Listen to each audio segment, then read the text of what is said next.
Howdy folks, Wildman Willie here on a beautiful late Friday afternoon. Just got a call came in for a suspected bad alternator on this 2011 Toyota Sienna. We got a battery that's 3 years old, no noted corrosion really, I mean some grime, but it ain't got snow cones growing on it. Battery terminals are tight. We got an alternator that I do not see a Denso sticker yet, but I also don't see a big reman sticker yet. Looks as old as the engine. Charging light is on, so that means that bad boy, or the belt seems to be intact. Seems is the key word. So out it comes. There was a little fear that this was going to be a big long job. It doesn't look like it unless I'm missing something stupid. We're about to find out all about it. Wish me luck diving in. Here we go. Okay, as you can see, I've released the belt from the situation by pulling on the 14mm bolt on the tensioner. I removed the top and bottom 14mm alternator bolts. Came forward a little bit, but still acted like it was held still.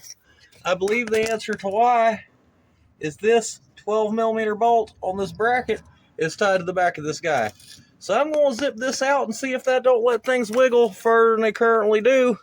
I think it's going to make a big difference. Let's find out. Okay, folks, well, I got its ass out of there. Look, there's the hole where it lived. Took a little more than I expected. Here's that bracket that holds you up on the back, holds that to the thing, makes you wonder what's wrong with you. Pulled that right through the front. To gain more access to that, I did move this heat shield. That may or may not have been necessary, but it did give me more room. Radiator fan was in the way of clearing that out, so I removed the core support, bolts the top and the bottom latch bolt down there, so I could move that whole thing forward and pick that up. That was not enough room.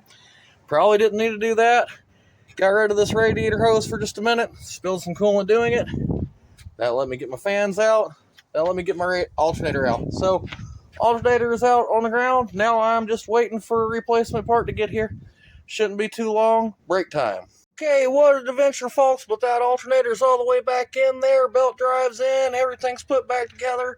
I replaced that band clamp on that hose where it was leaking. As you can see, we're sitting at 12.35 not running. Let's crank it up and see what happens. You can do it.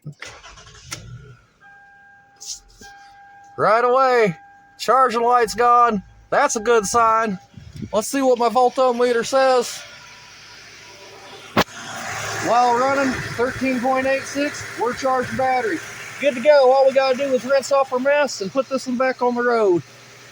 Remember to top off your coolant after you do this. Check for any leaks, as removing that upper radiator hose does spill some, but the whole thing is just over that bracket and getting to where you can get it out. You can do it, folks.